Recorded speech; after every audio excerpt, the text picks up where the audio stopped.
semuanya, kembali lagi bersama saya di mata kuliah Digitalisasi Bisnis untuk pertemuan ke-7 menjelang UTS. Nah, di sini pada pertemuan ke-7 kita akan membahas semua materi, yaitu pertemuan pertama sampai pertemuan ke-6 yang bisa disebut dengan evaluasi materi.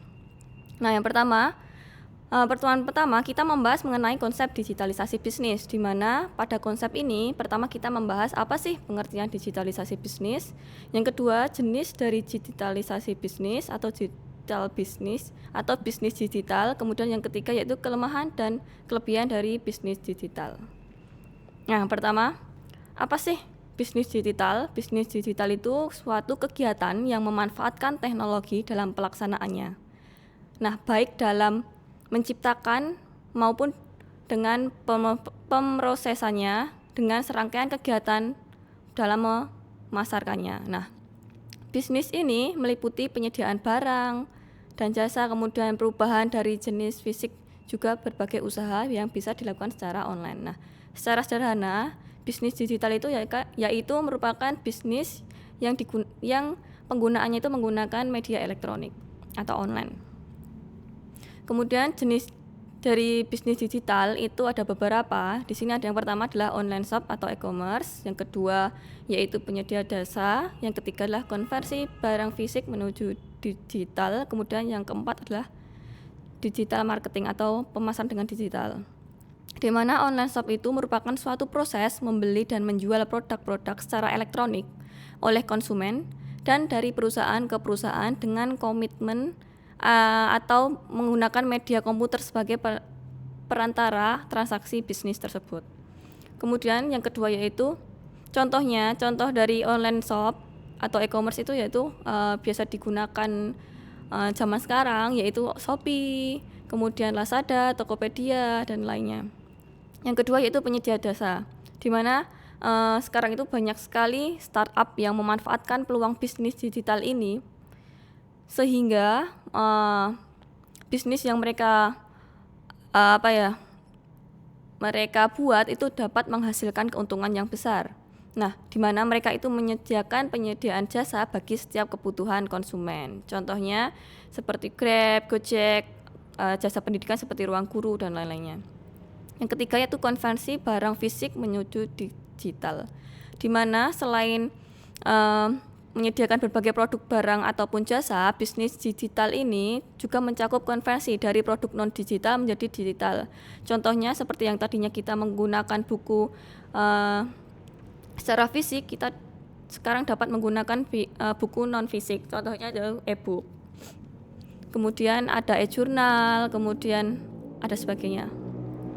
Kemudian yang keempat adalah pemasaran secara digital atau digital marketing, di mana dalam digital marketing ini ada beberapa macam juga. Yang pertama itu ada social media management, kemudian ada content marketing, yang ketiga adalah SEO, kemudian yang keempat maupun yang seterusnya ada motivator, selebgram, influencer atau YouTuber. Nah, di mana social media management ini penggunaan berbagai alat atau software layanan yang memudahkan pelaku bisnis dalam membagikan konten pada media sosial, contohnya Instagram atau WA atau yang sebagainya, ada email dan lainnya.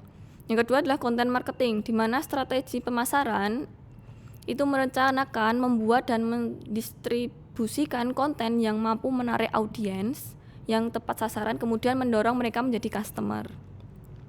Yang keempat adalah SEO, Search Engine Optimization, di mana suatu cara atau teknik untuk membuat siklus atau situs atau blog yang berada pada halaman atau posisi satu mesin pencarian. Misalkan kita mencari di Google atau di Yahoo. Nah, apabila kita menggunakan SEO, ini posisi yang paling atas dalam pencarian itu mendapatkan keuntungan yang lebih dibandingkan yang lainnya. Kemudian yang selanjutnya adalah motivator, selebgram, influencer ataupun YouTuber. Nah, ini mereka itu dapat digunakan sebagai digital marketing dengan menggunakan endorse atau yang lainnya. Kemudian ada kelebihan maupun kelemahan dari bisnis digital. Di sini ada kelebihannya. Yang pertama, jangkauan sangat luas. Nah, dengan menggunakan bisnis digital, kita tidak hanya menjangkau di lingkungan lokal saja, tetapi bisa menggunakan jangkauan yang interlokal. Contohnya nggak di sekitaran Solo, Sukoharjo, tapi juga bisa menjangkau yang nasional maupun internasional. Kemudian yang kedua adalah jam kerja yang bisa menyesuaikan dengan kebutuhan. Jadi fleksibel, menyesuaikan dengan jam efektif yang kita butuhkan. Kemudian yang ketiga adalah modal yang dikeluarkan itu relatif kecil, karena kita nggak membutuhkan transportasi untuk ke sana ke sini dan lainnya. Yang keempat adalah lebih efektif dan lebih efisien, lebih cepat dalam memperoleh maupun menjualnya. Kemudian adalah selanjutnya menggunakan kekurangan dari bisnis digital. Yang pertama adalah mengandalkan jaringan internet. Yang kedua itu rentan terhadap penipuan atau maraknya hacker yang tidak bertanggung jawab. Ini karena kurangnya pengetahuan mengenai bisnis digital, sehingga banyak mungkin businesswoman yang melakukan bisnis digital itu terkena hacker. Yang ketiga itu makanya oleh karena itu harus disertai dengan pemahaman yang baik dan kecakapan dalam penggunaan teknologi. Kemudian selanjutnya dalam melakukan bisnis, terutama bisnis digital maupun bisnis yang bersifat tradisional, kita harus mempertimbangkan yang namanya analisis pasar. Bagaimana sih pasar dalam melakukan bisnis? Nah, untuk bisa menjadi seorang pembisnis yang handal, itu syarat utamanya Anda harus bisa melakukan analisa pasar yang baik maupun tepat. Nah, banyak orang yang mengatakan bahwa analisa pasar itu merupakan salah satu bagian penting dalam manajemen pemasaran. Dengan melakukan analisa pasar yang baik dan tepat, Anda akan lebih bisa memahami keadaan pasar yang sesungguhnya, sehingga strategi yang dilakukan untuk memasarkan produk bisnis yang Anda miliki itu akan berjalan lebih baik dibandingkan kita tidak melakukan analisis pasar, sehingga keuntungan bisnis yang kita dapatkan itu jauh lebih tinggi dibandingkan mereka yang tidak melakukan analisis pasar. Kemudian beberapa langkah dalam analisa pasar. Yang pertama, kita menentukan pasar yang relevan, kemudian menganalisis permintaan primer, kemudian menganalisis permintaan selektif, menetapkan segmentasi pasar, menganalisis persaingan, kemudian mengidentifikasi target potensial yang menjadi sasaran dalam bisnis kita yang kita buat. Kemudian selain itu, lingkungan dalam bisnis itu juga sangat mempengaruhi untuk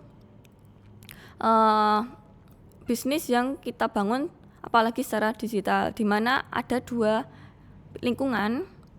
Di sini ada lingkungan internal maupun lingkungan eksternal. Nah, lingkungan internal itu lingkungan yang di dalam perusahaannya itu terdapat di dalam perusahaan, kemudian mempengaruhi secara langsung kegiatan operasional dari perusahaan atau bisnis yang kita jalankan.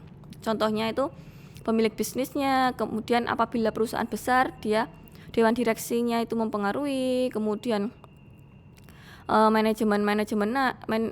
komisaris, direksi maupun yang lainnya, kemudian karyawan, lingkungan fisik dan lain-lainnya itu sangat mempengaruhi lingkungan internal. Kemudian yang kedua adalah lingkungan eksternal, di mana lingkungan di luar perusahaan yang mempengaruhi kegiatan operasional perusahaan. Di dalam lingkungan eksternal ini terbagi menjadi dua macam, yaitu lingkungan mikro dan lingkungan makro. Kemudian selain memperhatikan lingkungan, kita juga harus mempertimbangkan bagaimana sih strategi yang tepat atau bagaimana strategi yang harus dilakukan dalam melakukan bisnis digital. Nah, di sini ada hubungan strategi bisnis digital dengan strategi yang lainnya, di mana setiap perusahaan, apalagi sebuah perusahaan besar maupun perusahaan kecil itu sangat mempertimbangkan bagaimana strategi yang dibutuhkan. Nah, di sini tuh apalagi dengan didukung adanya industri keempat yang sekarang ini sudah dijalani, bisnis digital itu sangat penting karena hal ini bisa menjadi peluang dalam meningkatkan keuntungan pada perusahaan atau bisnis yang dibangun. Nah, selain itu, bisnis digital juga sangat membutuhkan yang namanya bagaimana sih persediaannya, bagaimana cara stok persediaannya, kemudian cara pembeliannya gitu. Nah, di sini dibahas dalam supply chain management pada chapter ke-6 atau bab pertemuan sebelumnya. Kemudian selain itu, dalam melakukan bisnis digital maupun bisnis yang lainnya, dalam memasarkan manajemen pemasaran itu sangat diperlukan. Ini hal yang penting. Karena ketika kita tidak bisa memasarkan dengan baik, maka produk yang kita jual itu tidak akan sampai ke customer. Hal ini justru nanti akan merugikan perusahaan. Nah, dalam marketing atau CRM atau Customer Relationship Management Strategy ini akan dibahas di pertemuan selanjutnya, yaitu pada pertemuan ke-8 dan ke-9. Selain itu, dalam melakukan suatu bisnis, kita juga diperlukan namanya strategi atau manajemen dalam sistem informasinya, karena kita fokusnya ke bisnis secara digital. Nah, ini sangat penting sekali informasi sistemnya, karena ini berkaitan dengan internet maupun online dengan secara sistem yang secara tidak langsung kita bertemu dengan customer. Bagaimana kita mendapatkan pesanan, kemudian bagaimana pesanan yang dibutuhkan oleh customer itu sampai ke customer.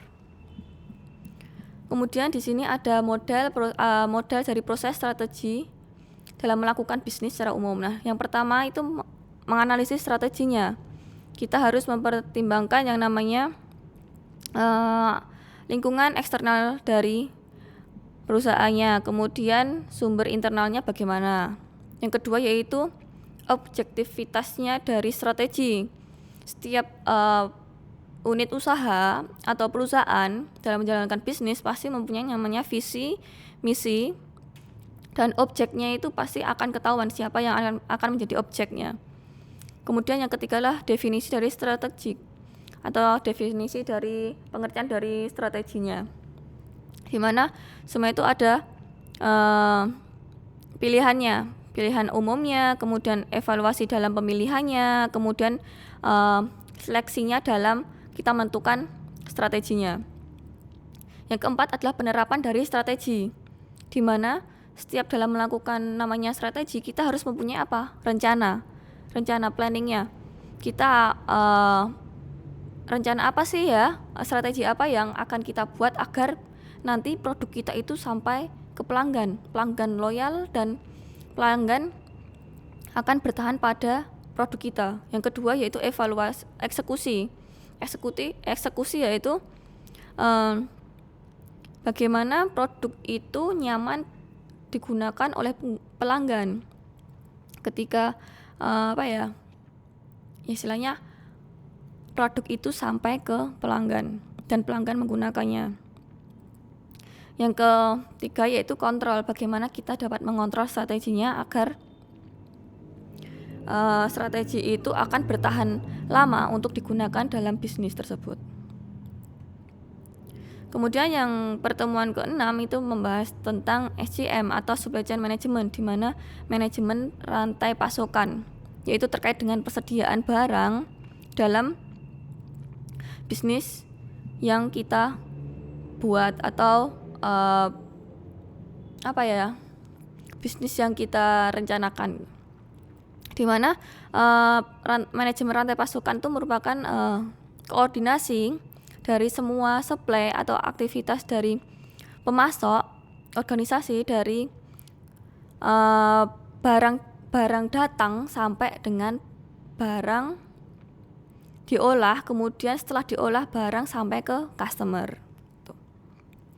Kemudian di sini ada dua macam, yaitu dari supply chain management, yaitu upstream supply chain dan downstream supply chain. Di mana upstream itu ketika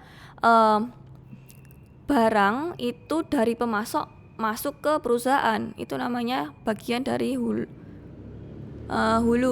Kemudian atau bagian dari awal sebuah manajemen dibuat. Kemudian yang kedua yaitu downstream supply chain, di mana ini bagian dari hilir, yaitu proses akhir, di mana dari organisasi atau dari unit bisnis kita, kemudian ada orang ketiga, kemudian ada customer. Nah, itu namanya rantai pasokan hilir. Jadi dari perusahaan sampai ke customer. Sedangkan upstream itu dari pemasok sampai ke perusahaan. Nah, ini gambarannya. Yang pertama, secara singkatnya itu dari supplier atau pemasok ke organisasi itu namanya upstream supply chain. Kemudian dari organisasi ke customer itu namanya downstream supply chain. Kalau secara detailnya itu upstream supply chain itu dari supplier atau pemasok, kemudian orang ketiga, kemudian baru organisasi. Nah, kalau downstream itu organisasi, orang ketiga, baru customer. Mungkin cukup sekian sih pembahasan terkait dengan pertemuan pertama sampai ke-6 untuk poin-poin pentingnya. Untuk pertemuan ke-8 mungkin kita akan membahas terkait dengan marketing, pemasaran, bagaimana kita memasarkan produk dengan baik dan benar itu. Semangat untuk UTS-nya, semoga teman-teman bisa menjawab pertanyaan dengan baik. Good luck lah pokoknya. Semangat. Sekian presentasi terkait dengan pertemuan 7.